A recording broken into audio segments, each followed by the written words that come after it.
If you're watching this video, you have either already landed in Canada, congrats, or you're planning for your big move.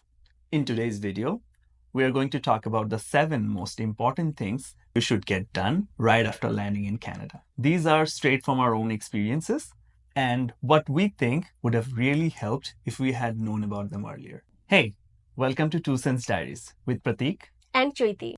So let's get started. First, apply for your social insurance number. Your social insurance number or SIN is basically your gateway to working and accessing government services in Canada. Without it, you can't really apply for benefits, legally work, or file taxes.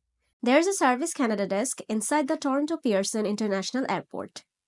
Applying for your SIN right at the airport saves you weeks of waiting. It helps you avoid long lines, delayed appointments at Service Canada offices later on. You'll need your passport and your confirmation of permanent residence or COPR. It will take less than 15 minutes and you will walk out with your SIN number done and dusted. Next up, get your phone number. Trust us, you're going to need it. The phone number is required for your banking needs, your job applications, your lease agreements, or even signing up for apps like maybe DoorDash, Lyft, or even the CRA. We got ours from Rogers, right at the airport. The offer was $40 each for 100 GB of 5G data, unlimited calling across Canada and US, unlimited texting. We also got 1,000 international minutes. If you want to see our detailed breakdown of our first month expenses, click this video. These offers are usually promotional, so they vary depending on when or which time of the year you land. Yours may be better depending on the time you land. But these airport-only offers are usually better than what you can get from stores in the cities. So do make sure to take that offer. Next, get a PRESTO card. Transportation is key, especially in a city like Toronto. And that's where the PRESTO card comes in. It's a reloadable fare card which you can use in the TTC subways, streetcars, GO trains, and other regional buses. You can get one at any TTC subway station or GO transit station. You can load money directly at the station, but an easier option is PRESTO app. With the app, you can link your card, view your trip history, and enable autoload. So it will automatically reload from your credit or debit card when the balance drops below a certain amount. Very useful if you are in a rush or traveling at night. If you don't have your PRESTO card yet, you can also use your credit card or debit card.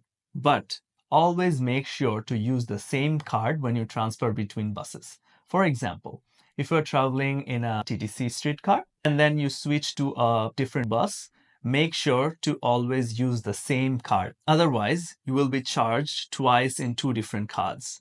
If you use the same card within 2 hours, you won't be charged multiple times. Step number 4, open a bank account.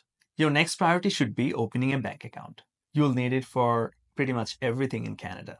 Paying rent, receiving your salary, applying for credit cards, pretty much anything you can think of financially, you'll need a bank account.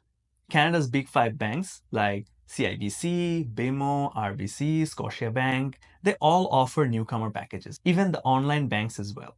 These often include free banking for 12 months, waived fees, higher interest rate, and others. We'll make a separate video comparing all these banks in detail, what each one offers, which one we chose, and why.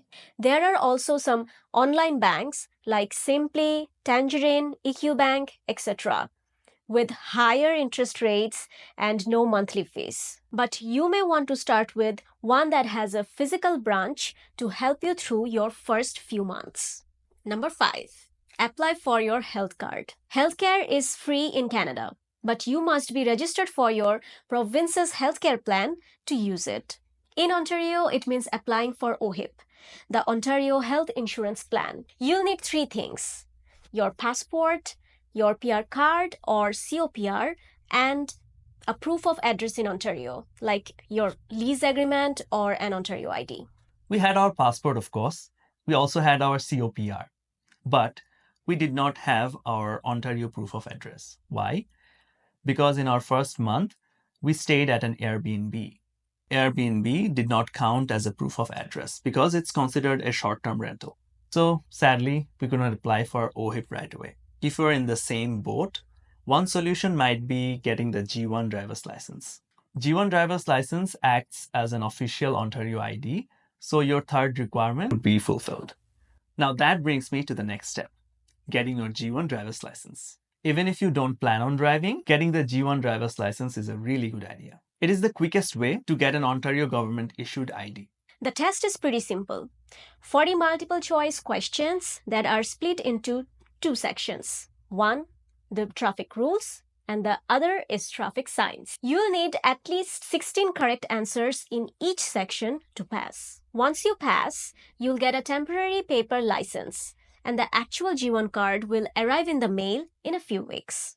This ID will help you to apply for your OHIP, open bank accounts, get a library card, and even apply for your credit cards. So you can see this is one of the smartest first steps you can take. And if you need any tips on acing G1 test, let us know in the comment section. Start building your credit score. In Canada, your credit score is your financial reputation.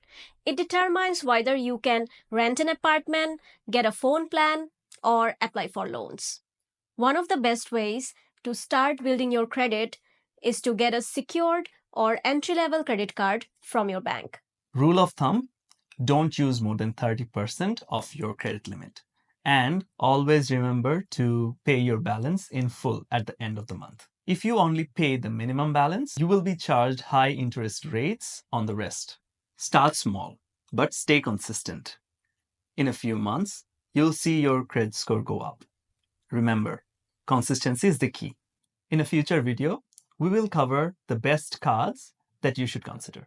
So, that's our list of 7 most important things to do right after landing in Canada.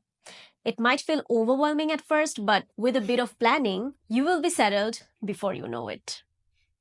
In our next video, we will compare the best bank offers for newcomers with real numbers and, of course, pros and cons.